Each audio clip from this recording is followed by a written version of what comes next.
Media minds நேயர்களுக்கு வணக்கம். நான் உங்க ஆர்ஜே பிரபுகுமார். இனிமேல் நம்ம கோயம்புத்தூர்ல குறிப்பா அவினாசி ரோட்ல டிராஃபிக் அப்படிங்கிறது கொஞ்சம் கூட இருக்கவே இருக்காது.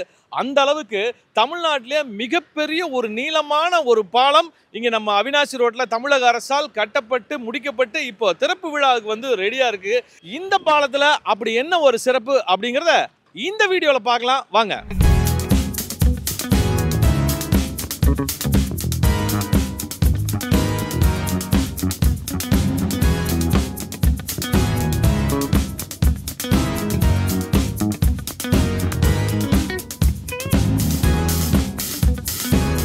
நம்ம கோயம்புத்தூரினுடைய ஒரு முக்கியமான ஒரு சாலை எது அப்படின்னு சொல்லி பார்த்தோம் அப்படின்னா இந்த அவினாசி சாலை தான்.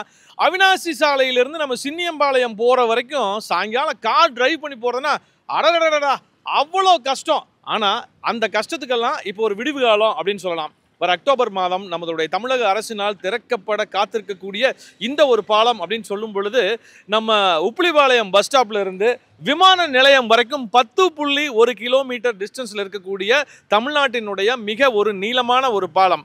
இங்கிருந்து நம்ம ஸ்டார்ட் பண்ணும் பொழுது வந்து பார்த்துட்டீங்க அப்படின்னா அண்ணா சிலை, அதுக்கப்புறம் நவ இந்தியா, அதற்கு அப்புறமா ஹோப் காலேஜ், அதற்கப்புறம் கோல்டுவின் அப்படிங்கிற இந்த 4 இடங்களில் ஏறுதளம் இறங்குதளம் ரெண்டுமே அமைக்கப்பட்டிருக்கு. ஸோ அந்தந்த பகுதியில் இருக்கக்கூடிய மக்களும் இதை பயன்படுத்திக்கலாம். இன்னொரு விஷயம் அப்படின்னு என்ன அப்படின்னா இங்கே கோவைக்கு வரக்கூடிய சினிமா செலிபிரிட்டிஸ் ஆகட்டும், அரசியல் பிரமுகர்கள் ஆகட்டும், இல்லைன்னா முக்கிய ஒரு சிறப்பு விருந்தினர்கள் ஆகட்டும், சிட்டியிலிருந்து நம்ம ஏர்போர்ட் போகிறதுக்கு அப்படின்னு சொல்லும்போது கிட்டத்தட்ட ஒரு 40 நிமிடத்திலிருந்து 1 மணி நேரம் வரைக்கும் ஸ்பெண்ட் பண்ண வேண்டி இருக்குது. அதாவது அந்த டிராவலிங் டைமுக்காக. இனிமேல் அந்த ஒரு சிரமமே வந்து கண்டிப்பாக இருக்காது அப்படின்னு கூட சொல்லலாம். இந்த 10 கிலோமீட்டர் டிஸ்டன்ஸை அதிகபட்சம் பார்த்தோம் அப்படின்னா ஒரு 10 நிமிஷத்தில் நம்ம வந்து விமான நிலையம், அதாவது நம்ம ஏர்போர்ட்டை ரீச் பண்ணிடலாம். அந்த அளவிற்கு மிக ஒரு அழகான ஒரு பாலம். இந்த பாலத்தில் வந்து பார்த்தீங்க அப்படின்னா நிறைய சிறப்புகள் இருக்குது. அந்த சிறப்புகள் என்னென்ன அப்படிங்கிறத தொடர்ந்து நம்ம பேசிட்டே போகலாம். பாலத்திலையுமே இல்லாத ஒரு சிறப்பு நம்ம கோயம்புத்தூர் அவினாசி ரோடு மேம்பாலத்தில் இருக்குது. அந்த ஒரு சிறப்பு என்ன அப்படின்னு சொல்லி இப்போ நம்ம பார்த்துடலாம். அதாவது நம்ம மேம்பாலத்தில் 2 பக்கம், இந்த பக்கம் ஒரு ரோடு இருக்கும், அந்த பக்கம் ஒரு ரோடு இருக்கும். செடி கொடிகளுக்கெல்லாம் வாய்ப்பே இல்லை, மேலேருந்து நம்ம பார்த்துக்கணும். ஆனால் இந்த ஒரு மேம்பாலத்தில் வந்து பார்த்தீங்கன்னா இந்த மேம்பாலத்திற்கு நடுவில், அதாவது அந்த பக்கம் ஏறுதளம் இறங்குதளம், இந்த 2 தளத்திற்கும் நடுவுலையே வந்து ரொம்ப அழகாக செடிகள் எல்லாம் நட்டிருக்காங்க.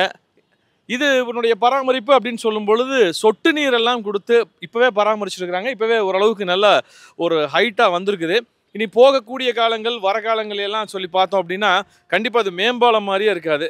ரொம்ப ஒரு அழகான ஒரு பூஞ்சோலைக்கு நடுவில் நம்ம ட்ராவல் பண்ணுற மாதிரி தான் இருக்கும். அந்த அளவுக்கு ஒரு அழகான ஒரு பாலம். அது மட்டும் இல்லாமல் மின் விளக்குகள் அப்படின்னு சொல்லி பார்க்கும்போது பல நூற்றுக்கணக்கான மின் விளக்குகள் எல்லாமே வந்து அமைச்சிருக்காங்க. ஸோ நைட் டைம் அப்படின்னு சொல்லும்பொழுது அந்த ஜொலிக்கக்கூடிய ஒரு மின் வெளிச்சத்தில் ஒரு மின் அலங்காரத்திற்கு நடுவில் வந்து நம்மளுடைய வாகனங்களை இயக்குவது மாதிரி ஒரு அழகான ஒரு சூழ்நிலை இருக்கும். இதில் வந்து பார்த்தீங்க அப்படின்னா மொத்தம் 300க்கும் மேற்பட்ட தூண்கள் இங்கே இந்த பாலத்தில் அமைச்சிருக்காங்க. அது மட்டும் இல்லாமல் 100க்கும் மேற்பட்ட பொறியாளர்கள் வடிவமைக்கப்பட்ட இந்த ஒரு பாலம் அப்படின்னு சொல்கிறது தமிழ்நாட்டினுடைய ஒரு சிறப்பாக இருந்தாலும் கோயம்புத்தூருக்கு மிக மிக சிறப்பு அப்படிங்கிறத நம்ம சொல்லியே ஆகலாம். ஸோ இனிமேல் கோவை மக்களே கண்டிப்பாக நீங்கள் நம்ம கோயம்புத்தூர் சிட்டியிலிருந்து நம்ம ஈரோடு, சேலம் மற்றும் பெங்களூர் இந்த மாதிரி எல்லா ரூட்டுக்குமே ஒரு ஸ்டார்டிங் பாயிண்டாக இருக்கக்கூடிய இந்த அவினாசி ரோடு மேம்பாலத்தில் நீங்கள் பயணம் பண்ணுறது மிக எளிது. அது மட்டும் இல்லாமல் ரொம்ப ஒரு விரைவான ஒரு பயணத்தை நீங்கள் மேற்கொள்ளலாம். அது மட்டும் இல்லை, இந்த மாதிரியான ஒரு மேம்பாலத்தில் கண்டிப்பாக நம்ம வாகன விதிகளையுமே வந்து ஃபாலோ பண்ணி, சட்டத்தையும் ஃபாலோ பண்ணி, அரசாங்கம் சொல்லியிருக்கக்கூடிய அந்த ஒரு ஸ்பீட் லிமிட்டில் ட்ராவல் பண்ணி நமக்கு மட்டும் இல்லை எல்லாருக்கும் ஒரு சேஃபான பயணத்தை நாம் உருவாக்கணும்.